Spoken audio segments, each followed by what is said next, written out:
For those of you that don't already know us, my name is Snow, and this is Curt. And we spent the past 6.5 to 7 years on an epic adventure. And this video is going to back up and tell you how all that got started, and then we're going to roll through into the adventure. And man, do we have some stories for you. Yeah, this is going to kind of take it back to the decision when we decided to move out of our beautiful home that we had built, our dream home really. We designed it and built it on a beautiful lake in South Orlando with views of the skyline of downtown Orlando. It was a magical place. Basically, it was our dream home, our dream life, everything you're taught growing up in the United States that you want to achieve. Beautiful home, beautiful yard, sea-doos, a party pontoon boat, an amazing circle of friends, the epic volleyball pool that was like 50 feet long. Everything you're told you want to achieve. And on the other side of the coin, we had these visions of walking the beaches of the world and exploring the unknown. Yeah. And we kind of started looking at the different places around the world. And we had already traveled quite a bit. And we knew we loved the nature and also just had a desire to see the world for ourselves rather than watch it from the news.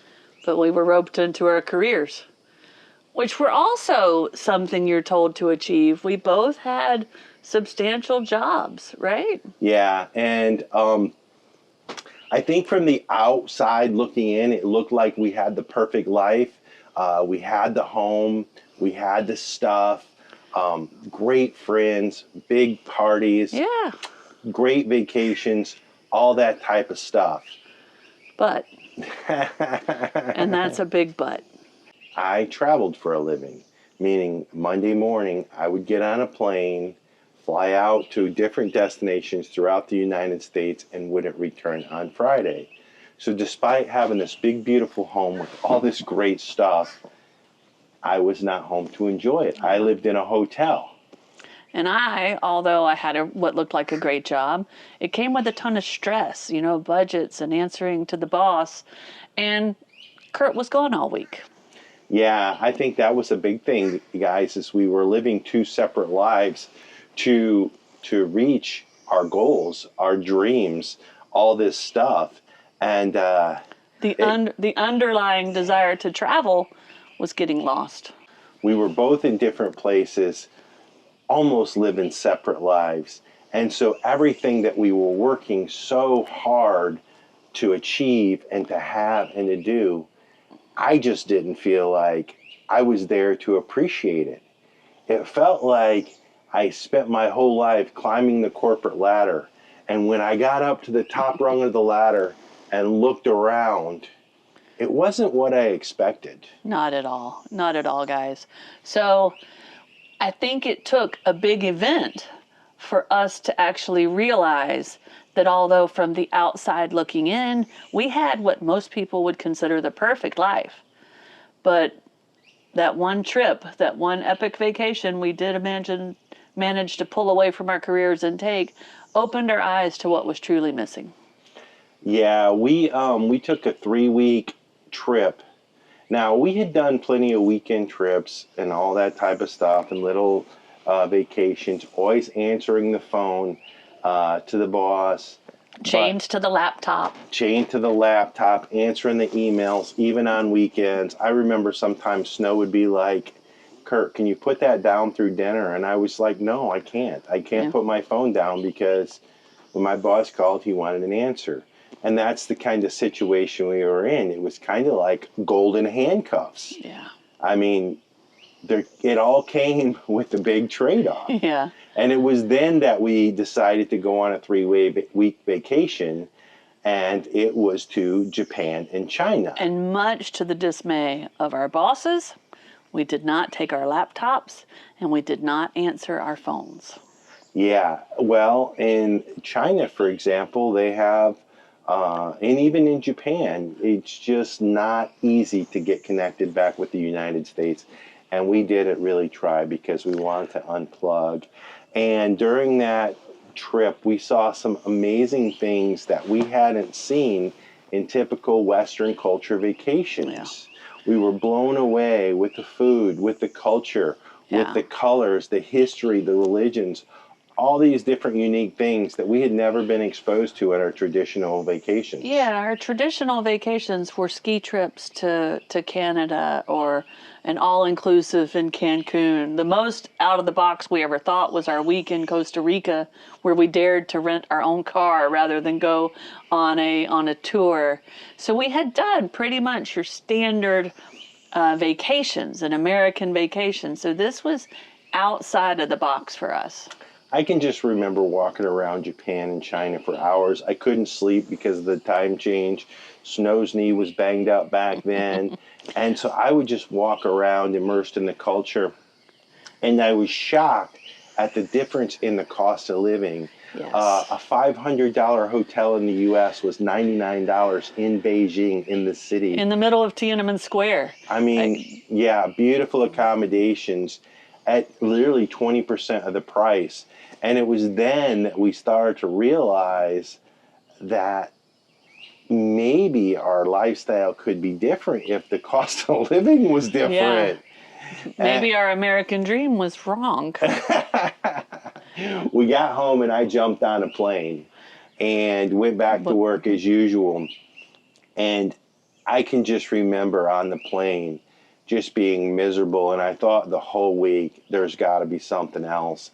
And my desire to step away from what I had been working so hard for was stronger than ever. Yeah, and Curt came home and he said, I just can't live like this anymore. And it was looking at the career for sure, but also looking at how we were living.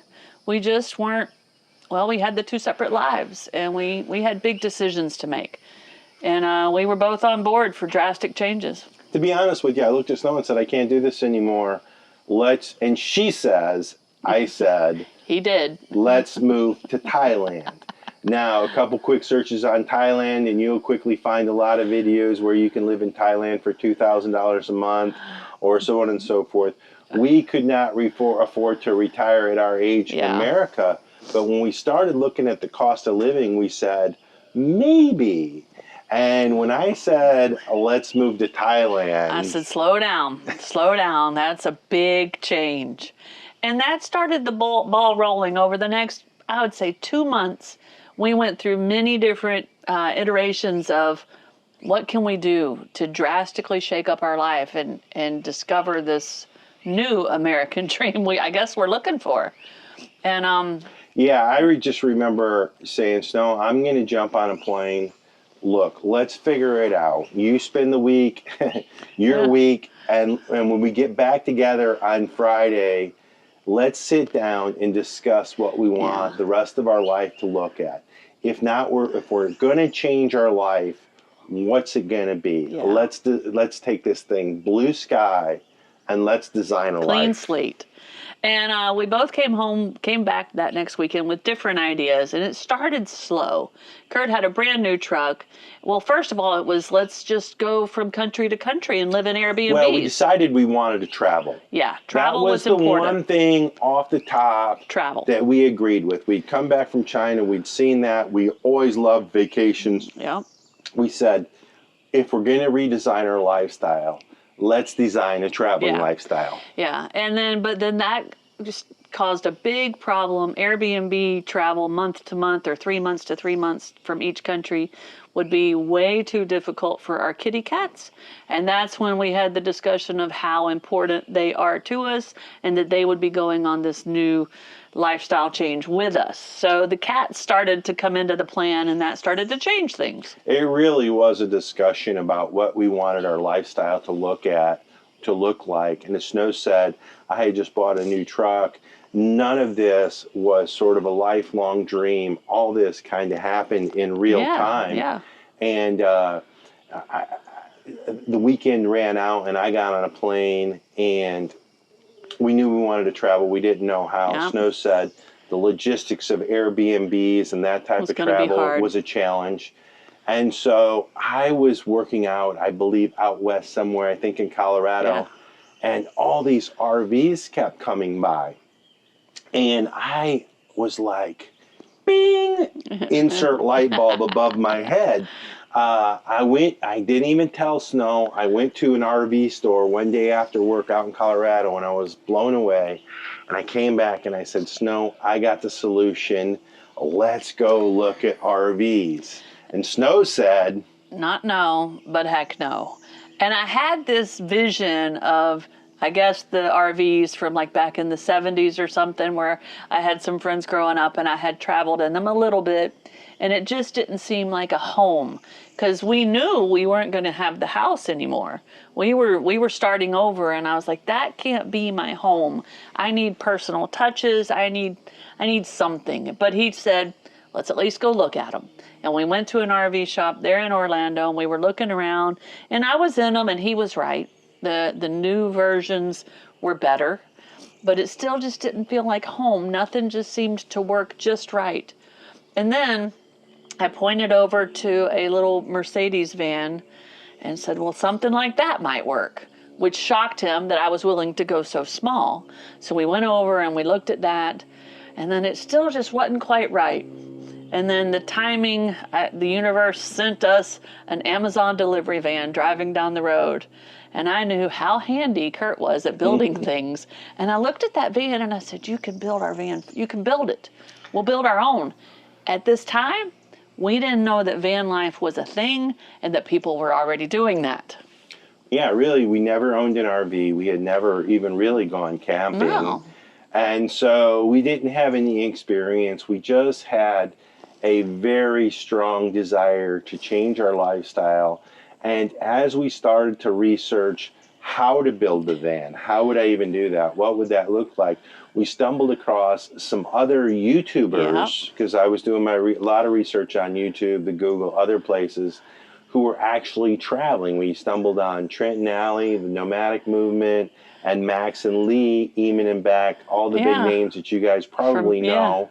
And they and Trent and Allie had just started going down through Mexico with the nomadic movement, and they were showing how to do the international travel in the van. While I was learning how to build a van, and mind you, 6.5, 7 years ago, there were not nearly the technology options that there are today. Battery technology, just all the electronics that can come in these rigs today just simply wasn't available. So the research was a big process. Yeah, because everyone we were watching, well, they were from a much younger generation, and we'll call it a little bit more saltier than we are.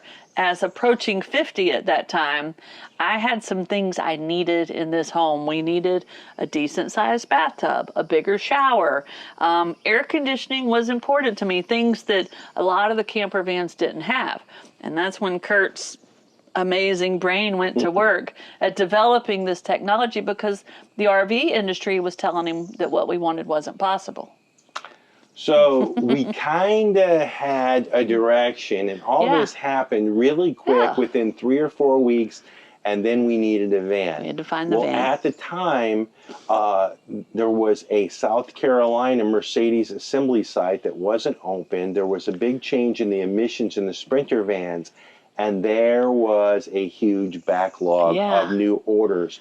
We called around looking for the van that we wanted. There was only 11 left in the United States. By the time I got back from work the next week for us to make a decision, there was only 5. Yeah, and just to let y'all know why there was such a limited number, well, Curt explained it. There weren't many Mercedes at all, but we wanted the longest van they had, and we wanted the 4-wheel drive.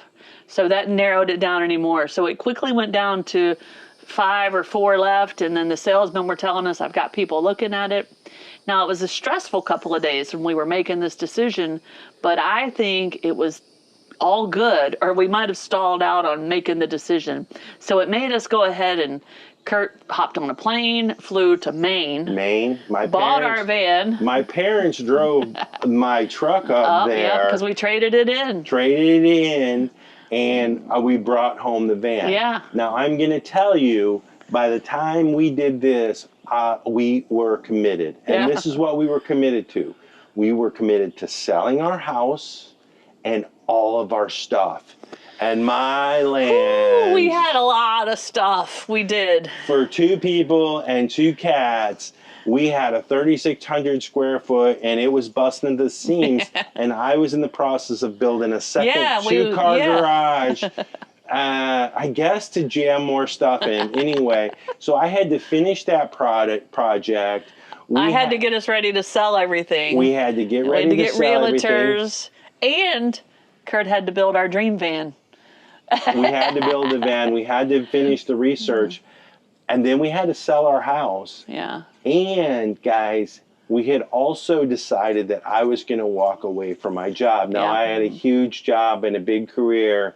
And this was something not to take lightly because, quite frankly, we didn't have the savings to live an extravagant lifestyle. This would be, for us, a huge change in the way we budgeted.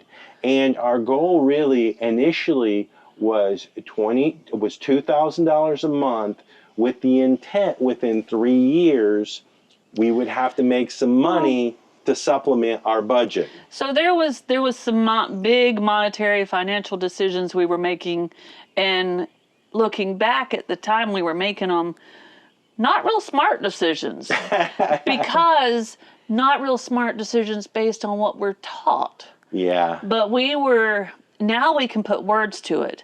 We were choosing time and experiences over owning things and financial security, I guess. So that was the shift in our thinking. That's what was happening at the time. I don't think you really could put words to it. But we were jumping outside of the box, way outside, and quickly. And way outside of our comfort zone. And to be honest with you guys, this happened super fast. Like, we're talking within a couple months, we went from can't do this anymore to this is what we're going to do. This is how we're going to do it. Let's start setting up the check boxes to get all this stuff done. And as Snow said, while I'm still working and on weekends building the van. So it was a highly motivated time where we had a lot of stuff going on. And a lot of stress. And I want to back up and explain, I was still working, but I was an independent consultant. I worked for myself. Yeah. So I had a bit more control and started to wind down my contracts and stuff like that. But I wasn't tied to a strict corporate structure like Curt was. So that's what got us to that point. Now we are committed. We are building a van. We're getting our home ready to sell. And there's a lot of stuff that comes with that. But there's also a lot of stuff I'm learning about international travel, visas, how do you take the cats with us, border crossings. So while Curt is designing and building our van, I'm diving into how are we going to do this. While that is happening, we are doing the physical part of packing up our home, turning our driveway into the construction site to build the van. Yeah. So tell them a little bit about, getting into building the van. Well, first off, I will tell you that when we built this van, and it may not be any different today, but when we went to the RV industry to ask about certain technologies like lithium-ion batteries, there were certain standards. And so most of the RV manufacturers at the time were using lead-acid batteries. And when I said, well, I need something that's going to be totally off-grid, that's going to be able to run air conditioner, they said, you can't do it. Nothing exists. And so I really didn't find a lot of help with that. So we had to invent a lot of the technology on our own. We made an attic on top of our van so that we could have 1,080 watts solar. A lot of people have that now. Back then, it just didn't happen. I built a tilting attic so the door could open up so we'd have a little additional storage up there so our max air fans could do. I built a recirculating shower so that we could, and again, this was all by design. There just wasn't a lot of information out there at the time. And I think one of the things that we really, really, really worked on hard together was the layout of our van. How are we going to move about the van? How are we going to spend our time in the van? And I designed a pass-through shower. Yeah. And And there's van tours, and Curt did a whole van build series. So we're not going to dive too deep into that. You just need to know it was very time consuming, and Curt was doing extremely cutting edge stuff at the time. And I was starting to get well acquainted with what was going to be required for these border crossings, starting to prepare us for that. And it started to fall in place, and we started to outline our original path around the world. Well, we were getting really excited. Yeah. And initially I was like, Snow, let's start in Asia, because that's where it come from. That's what got me pumped up. And she says, slow your roll, Curt. Let's start in Mexico. There's and a work our way reasonable around. path. I was starting to learn about the shipping routes and that sort of stuff. But it started to come together. And we already had a little bit of a lifetime bucket list for ourselves. Yeah. Things like Machu Picchu and seeing the gorillas in Africa and a few other things. But we started researching, and our bucket list started growing. Went from super like 10 fast. to 10,000. Every country was full of stuff we wanted to see and do. Now, what I will tell you is we kind of waited until we bought the van to tell our family and friends what we were doing. We were very quiet about it for a few months because we were working through the details and making sure it was something we wanted to do and something we could do. And I can tell you, there was some pushback. My parents and my family were like, what are you doing? And I think probably the biggest shock was I was leaving my job, my great career, and we were selling everything. I can remember our best friends and neighbors saying, I couldn't get rid of all my stuff. Like all this, I mean, where are you going to have your 6 pair of shoes? There just wasn't room for all that stuff. And it was hard for people to comprehend and understand. And I think our friends will tell us today that there were even bets on how long it would be till we came home. They all lost. We should have got in on that bet, right, Curt? Yeah. So the van started to get built. Family was pushing back, especially with the thought of us going down into Mexico and Central America. Of course, they were afraid, and that was part of my research, learning how to do this safely. But once you start to get into it, you see it's not a big deal. And then starting to sell things little by little. And then we roll into where the house is done, we have a buyer, the van is done. Well, I will tell you, the estate sale was nuts. And to be honest with you, some of our friends took a little bit of advantage of us because we had so much stuff we were just trying to get rid of. We had the friends and family sale on the Friday night. Well, they were buying stuff for pennies on the dollar, really. And, we were so anxious to go. We didn't sit around and wait to get the maximum prices for everything. And so we were able to get, we gave a lot of stuff away. Yeah. We had garage sales, we had estate sales, we had friends and family discounts. We signed our closing papers for the house in our van. In the driveway. I don't even think it was complete yet, but it was close. We were living in it. And it was the day to pull out of the driveway for the last time. We still had a few yard tools that we literally just tossed over the fence and gave to our neighbor, because you can't take yard tools with you in the van. Well, we had sold my truck, but Snow had a Ford Explorer, still had my Explorer. SUV. And to be honest with you, when we pulled away from our house, the SUV was jammed full of stuff still, and the van had more stuff in it than it needed. But and we knew there was going to be an adjustment. We had a reservation at the state campground, and we were going to get all this sorted. Yeah, we had decided, okay, we're going to move into the van, go live at this campground right down the road for 2 weeks, and figure out what in the heck we've done. We knew it was going to be an adjustment, and it was.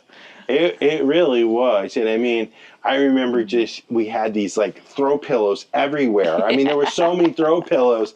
I was like, Snow, what are we going to do with all these pillows? The next morning, we just started throwing them out. We started throwing stuff out. And we had to unpack the car and throw even more stuff out. And it's a big deal, guys, to go from even a home our home was huge. So just take even just an average size home.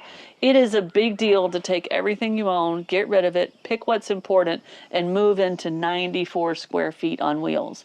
And it was an adjustment. The first few days were really a big challenge. Yeah. Mostly because we had some new stuff, so much stuff. Yeah. Now, after we stayed there for a week, we went down to my parents' house Yeah.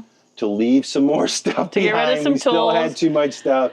Tools and to sell the car. Yeah, we sold the car at one of those, I don't even know what they're called anymore, but it just pulled in. They wrote me a check. I'm sure we lost money on it, but it was just time to get on the road. We were ready to It go, was time to go. guys.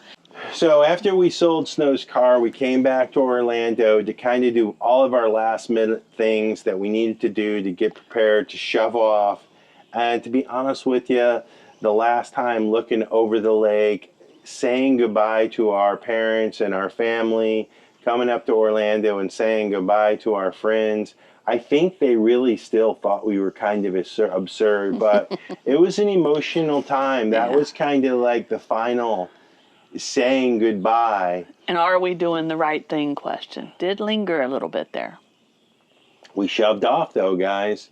And the first thing we did is we went to the gas station to fuel up, and I put gasoline In the diesel. in the van instead of the diesel, filled it up. Oh my gosh, I don't even think we told you guys that. No, we kept that quiet. And then I got to tell y'all a little bitty story here to interject. Curt put the gas in the diesel tank, but before he cranked it up, he realized what he had done. We didn't know what to do. You know, we weren't diesel experts. We had not ever owned one. I called my older brother and I said, I put diesel in the gas tank. I took the blame. I couldn't have my brother holding that over Curt his whole life. She took one for the team. I did, but he told us how to fix it. It took some time, but we got it. Well, at the end of the day, we knew we had to drain all the gasoline out, and that was a process. Back then, there wasn't AI. You could just ask AI how to do it.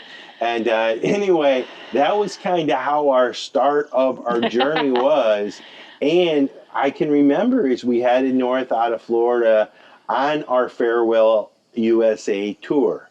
Now, that was one of the things that we were going to do to make sure the van was functioning properly, all the systems worked. Shake everything out. Work all the bugs out. And additionally, there was a lot of the U.S. that we hadn't seen, even though I traveled extensively. We both did, really.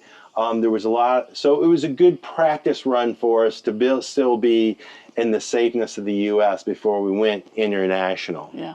So one thing you need to know about getting on the road. I already mentioned that we were on a sort of a razor thin budget. Now, the cost of living wasn't as high, nearly as high then as it is now. And from watching videos, we anticipated that once we got out of the U.S., our cost of living would go down even more. Plus the fact that we no longer paid rent, electric bills, and a lot of the other things that come with living a stationary lifestyle. But we needed to make some additional money. And to do that, we decided to start a YouTube channel. Now, I will tell you this. We knew nothing about how to film. The only thing we knew about YouTube was we watched some people during research. Yeah. We weren't big YouTube people. We had never then. edited. We didn't know anything about it. So we're pushing off on our farewell tour. We got to learn how to live in a van. We got to learn how to travel and journey in a van. We've got to learn a new career, which turns out to be YouTube. And man, we just had so many unknowns. There is no safety net. There is no turning back. There's no job to go back to. There's no home to go back to. We burned all the bridges. We burned the bridges.